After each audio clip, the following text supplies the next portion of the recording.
What's up, Wargamers? Welcome to World of Wargaming.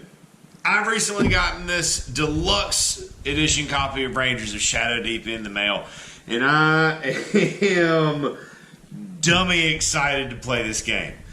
But there is a little bit of legwork, footwork that goes into getting ready to play this game, beginning with starting your Ranger. So come along with me. Let's get into this process and let's make a dude. Step one, I know I can already know what to put here. My name is going to be Dundrick. Something I need a last name for this. We're gonna come back to that later. Dundrick is the name of pretty much every role-playing tune I've played since I was very, very young. It was the name of my paladin in Diablo 2. And the name is just stuck. So I've read through most of this. We're going to get to page 10. Thank you, table of contents. So when you build a Ranger, you get 10 build points. And you can allocate a certain amount in different ways between your stats, your skills and spells, and then through your skills and spells are the last two. Stats, skills, spells. That sounds right. But there's only so many that you can spend in each section. So in your stats section, you've got 6 stats: your move, your fight, your shoot, your armor, your will, your health.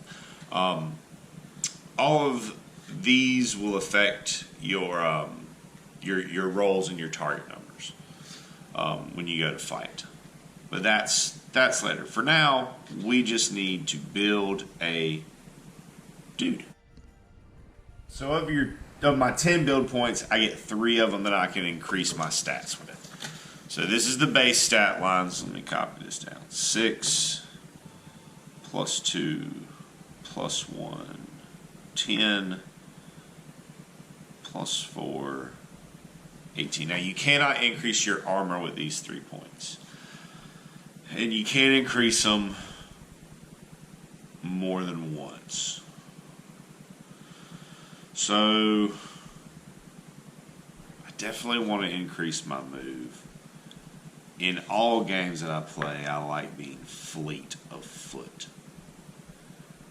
And I think I want to be a shooty.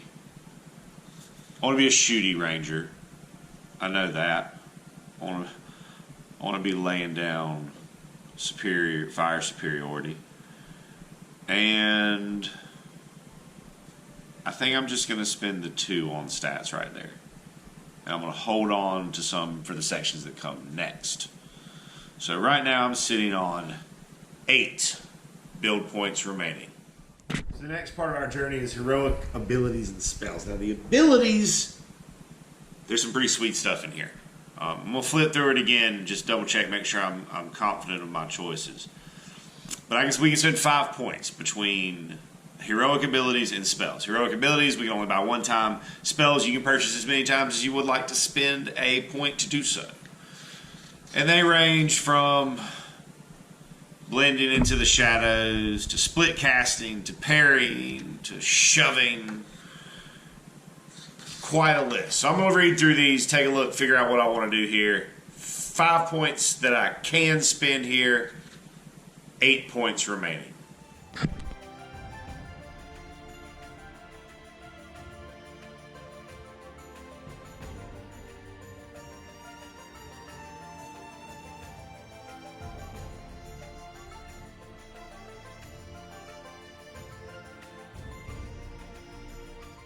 So after much mulling it over and backing and forthing, I settled into 4 heroic abilities, no spells. I'm going to go with Deadly Shot, which gives me a crit on an 18 or a 19 when I use it. I went with Evade, which when I start my activation, if I'm activated and I'm in combat, I get a free action to move an inch away, and during that inch of movement, I can't be forced into combat. Then I may continue my activation as normal. kind of playing into the fact that I want to be a little bit more shooty than punchy. I got distraction. So when a monster activates to make a random move or move towards the target point, I can instead control it. However, I cannot force that monster or mob to walk into a situation that would hurt itself, and I cannot make it take a swim test. Sure, monsters don't want to swim, that's cool, whatever, no worries, I'm here for it, it's all good. And then finally I took Hand of Fate. I was debating over Halt Undead because, like I said, Dundrick was there with my Paladin in Diablo 2, so whenever I use that name, I always kind of get Paladin-y vibes. But no, I always play a character that can self-heal. I'm not going to do it this time. I think I'm not going to do it this time. I might do it this time. I still don't think I'm going to do it, but I still might. I don't know. Right now, I'm skills.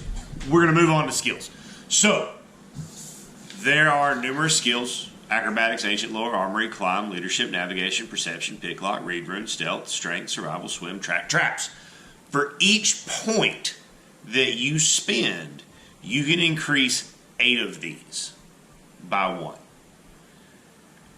For each additional point you can spend, you can pick 8 new ones and increase them by 1. Or you can increase the same 8 by 1. Or any combination of the 2. You can spend up to 5 build points here. I currently have 4 build points remaining. So there is a chance I may go back and pick up some Paladin-y type stuff. But first, let's pick some skills.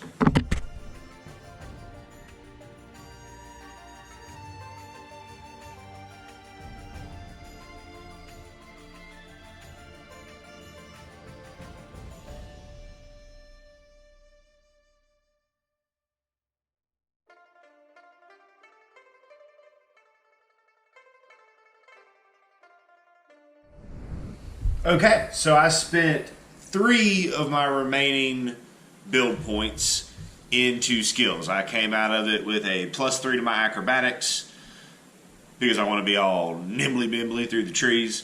+2 to my ancient lore because I feel that my ranger is the type of ranger that is going to be educated about his foe, and ancient lore covers your knowledge of not only ancient lore but specifically of lore related to the Shadow Deep. And I'm not the type to run into the situation all willy-nilly. Nimbly-bimbly, yes. Willy-nilly, never.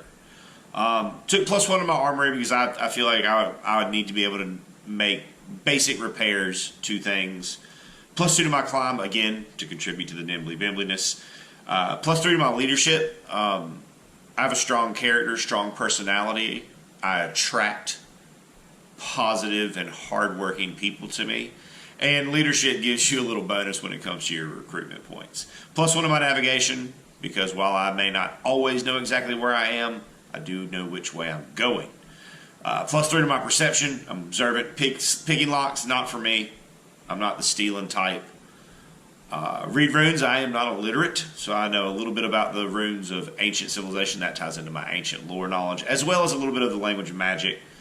+3 on survival. You could drop me in the woods and I'm good to go. I'm ready.